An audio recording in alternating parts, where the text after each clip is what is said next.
Et il devait arriver à Abidjan parce qu'il avait un de ses lieutenants qui se mariait. Il m'a dit, Clovis, appuie. Je faisais un dépassement où un car était en face à face de nous.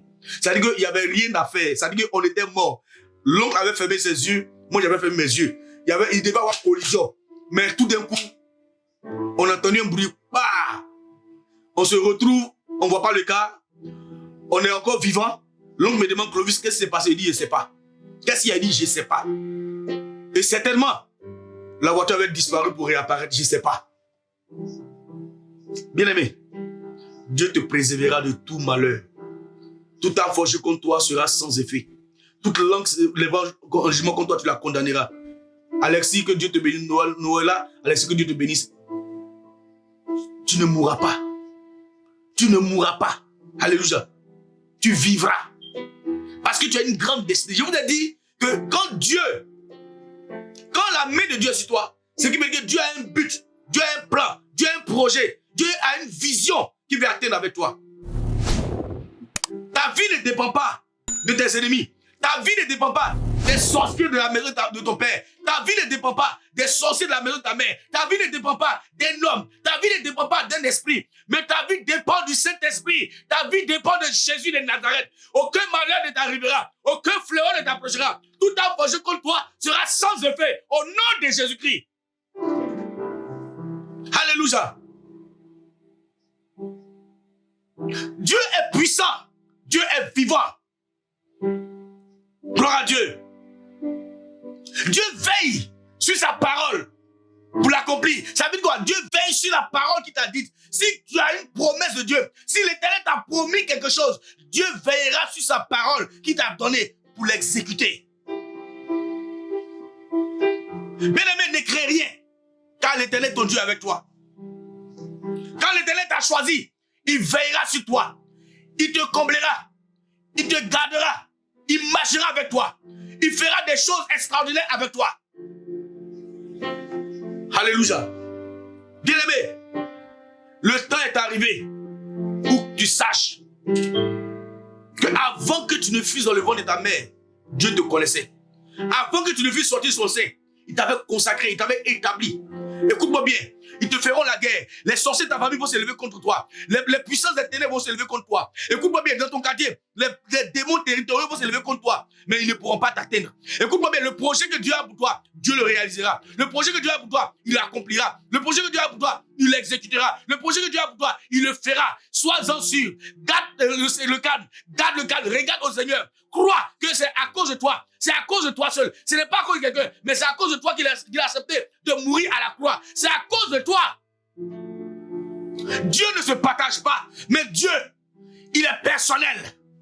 Dieu, il est personnel. Ta foi, c'est personnel. Je ne vis pas pour quelqu'un. Je ne vis pas pour plaire à quelqu'un, mais je vis pour plaire à mon Dieu. Je cherche à plaire à mon Dieu. Écoute-moi bien. C'est pourquoi même dans la souffrance, je rends gloire à l'Éternel. Dans la souffrance, je bénis le nom du Seigneur. Parce que je sais que Dieu a une trajectoire qu'il veut atteindre avec moi.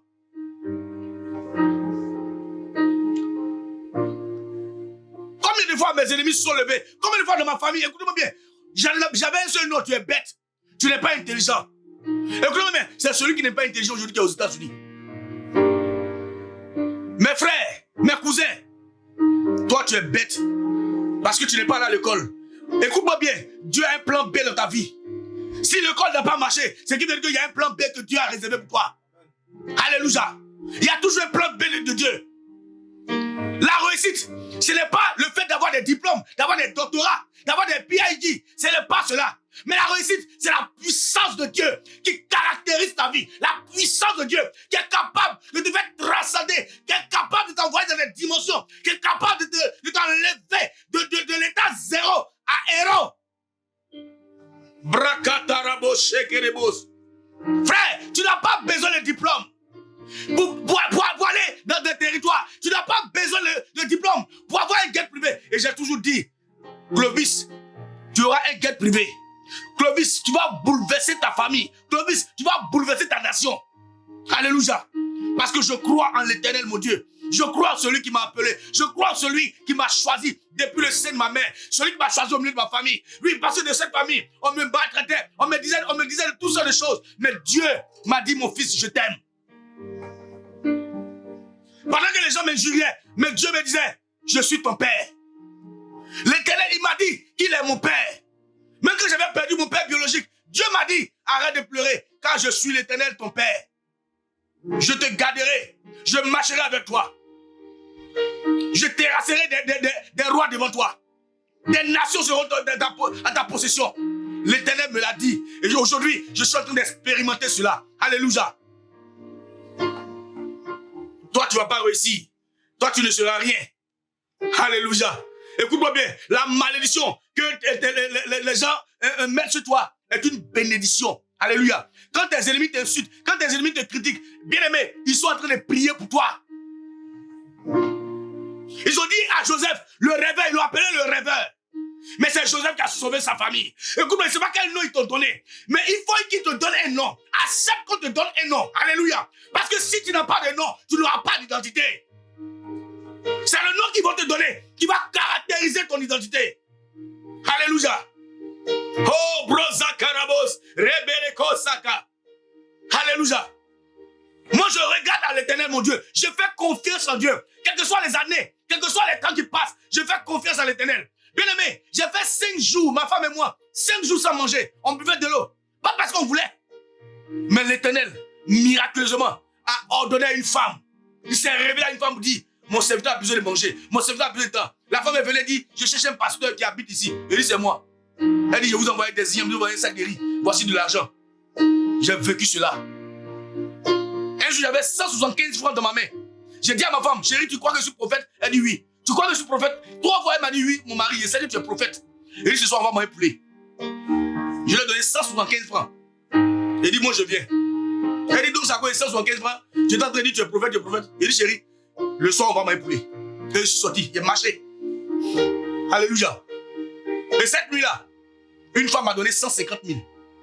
Elle m'a demandé, vous êtes un homme de Dieu? Et elle a dit oui. Elle dit, attendez-moi. Elle est allée au guichet automatique à 23 h. Elle a enlevé l'argent, elle m'a donné. Elle dit, Dieu m'a dit de te donner ça. Écoute-moi bien. Tu vas vivre le surnaturel. Je veux dire à quelqu'un, tu vas vivre le surnaturel. L'Éternel te connaît. L'Éternel te voit. Il sait les souffrances que tu vis. Il sait les difficultés que tu vis. Alléluia. Tu vas vivre des choses extraordinaires. Bien aimé, si on m'avait dit aujourd'hui que moi, Clovis, j'allais aux États-Unis, je n'allais pas croire. C'est vrai, je le disais, mais je n'allais pas croire. Mais aujourd'hui, par la grâce de Dieu, ce n'est pas un doctorat qui m'a envoyé ici. Ce n'est pas un PhD qui m'a envoyé ici. Ce n'est pas quelque chose qui m'a envoyé. Mais c'est l'Éternel qui m'a envoyé dans cette nation. Alléluia. Et je vais lui rendre gloire. Je vais rendre gloire tous les jours à l'Éternel. Je ne suis rien. Je ne suis qu'un pécheur, un ver. Mais l'Éternel ne tient pas compte de cela. L'Éternel tient compte de l'amour qu'il a manifesté pour moi au poteau de la croix. Bien aimé, il a manifesté son amour pour toi. Il est mort pour toi à la croix de Golgotha. Il est mort, il a accepté de mourir pour que toi, tu sois heureux. Il a accepté d'être malédiction pour que toi, tu sois bénédiction. Il a accepté d'être pauvre pour que toi, tu sois riche. Il a accepté d'être abaissé pour que toi, tu sois élevé. Accepte Jésus. Accepte-le. Il te tend la main. Le Seigneur te tend la main. Accepte-le. Il veut te faire sortir de tes difficultés. Il veut te faire sortir de tes problèmes. Il veut te faire sortir de ta souffrance. Il veut te donner une identité. Il veut te donner une identité. Jésus de Nazareth veut te donner une identité. Les moqueries de tes amis, les moqueries de tes parents se transformeront en acclamation pour toi. Alléluia. Même ils ne croiront pas. Ils diront, est-ce que c'est lui? Toi-même tu diras, c'est moi. C'est moi que vous avez chassé. C'est moi que vous avez humilié. C'est moi que vous avez critiqué. C'est moi que vous avez chassé. Mais l'Éternel m'a élevé pour vous faire du bien. Alléluia. Gloire à Dieu. Écoute-moi bien. Quand Dieu te met dans une situation ici, c'est pour que tu puisses sauver une génération. Alléluia. Je n'ai pas eu la chance d'aller à l'école. Je n'ai pas eu la chance d'aller à l'école. Et souvent quand j'en pense, j'en pleure.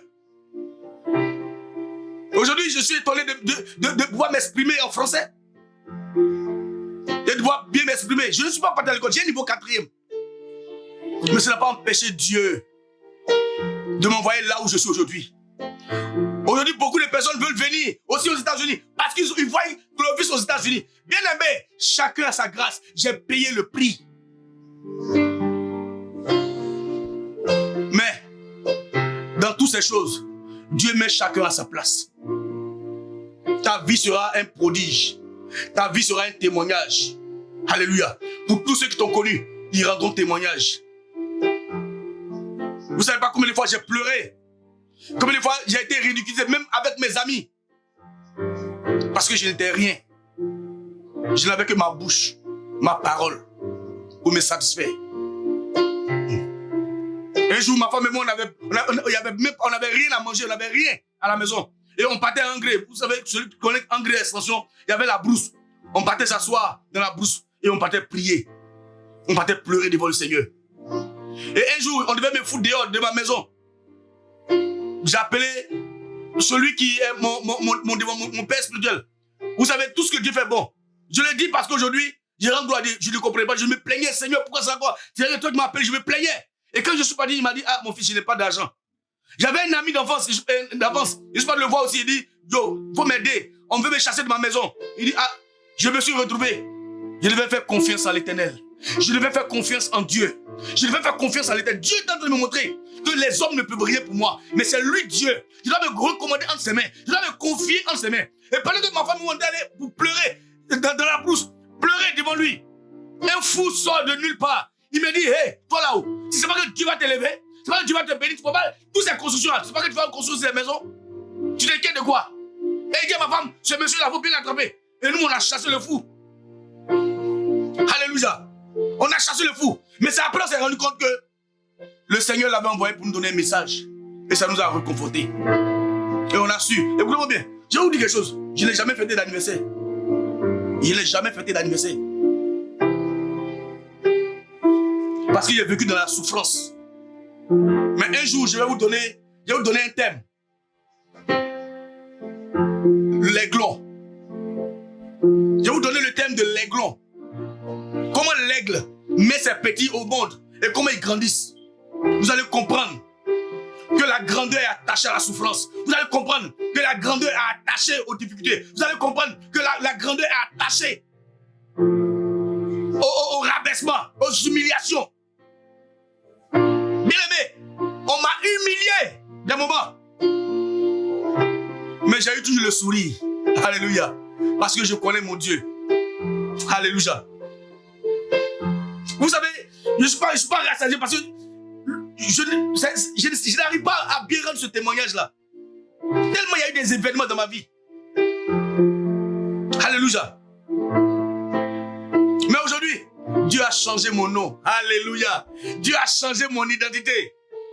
Celui qu'on insultait, tu es bête, tu n'es pas intelligent. Oui, écoute-moi bien. Celui-là qu'on a injurié, celui-là qu'on a rabaissé. Alléluia. Aujourd'hui, Dieu m'a donné une identité. Aujourd'hui, Dieu m'a qualifié. Aujourd'hui, on m'appelle papa. Aujourd'hui, écoutez-moi bien, je bénis le nom du Seigneur. Je ne mérite pas. Mais c'est une grâce. Aujourd'hui, par la grâce de Dieu, il y a des enfants spirituels dans le monde entier. Mais je veux dire quelque chose à quelqu'un. Accepte ce que tu vis aujourd'hui. Accepte la souffrance. Accepte les difficultés. Accepte. Et tu verras la gloire de Dieu. Dieu te réserve de grandes choses. La souffrance est rattachée. Écoutez-moi bien, n'oubliez pas ce mot. La souffrance est rattachée à l'élévation. Les humiliations sont rattachées à la gloire. N'oubliez jamais ce mot. Les pleurs sont rattachés à la joie céleste. Accepte ce que tu vis aujourd'hui. Accepte ce que tu vis aujourd'hui. Parce que le dernier mot revient à l'Éternel, ton Dieu.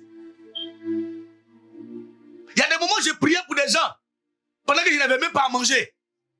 Il y a des moments où j'ai crié à Dieu pour des personnes. Je n'avais même pas un rond. Alléluia. À tel point qu'un jour, ça me fait rire. Quand j'ai quitté le Ghana, je suis venu, il voulait aller faire, vraiment me prendre en charge, aller faire le champ. Je n'avais jamais fait le champ. Je pas dû faire un champ de maïs. Je vous assure. J'ai loué une maison de 2000 que je n'arrivais pas à payer. Est-ce que tu peux comprendre ça aujourd'hui? J'ai loué une maison de 2000. 6 mois, je n'arrivais pas à payer la maison. À Abidjan, j'avais 1 an, 8 mois sans payer le loyer. 1 an, 8 mois sans payer le loyer. Quand le prophète s'élève, le Seigneur me dit prie. Quand je prie pour telle maison, me parle de autre chose. Mais pasteur, tu ne peux pas prier pour moi depuis là. Toi-même, tu fais comme si tu faut venir prier pour moi. Pourtant, c'est hier, elle m'a dit non, il faut sortir de ma maison. Il t'a envoyé convocation, tout ça là. Mais quand j'arrive devant elle, elle dit non, mais pasteur, tu ne pries pas pour moi. J'ai vécu ça, le surnaturel.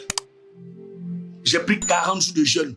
J'ai dit à Dieu, Seigneur, moi je veux vivre le surnaturel. Jusqu'à aujourd'hui, je vis le surnaturel. Alléluia. Je vis le surnaturel. Je suis béni dans le surnaturel. Il y a des choses qui m'arrivent. L'homme ne peut pas comprendre. Mais moi, je suis silencieux. Et je sais ce que je vis. Je connais mon Dieu. Alléluia. J'ai appris à connaître l'Éternel, mon Dieu. C'est dans le cadre que le secours deviendra de l'Éternel. Alléluia.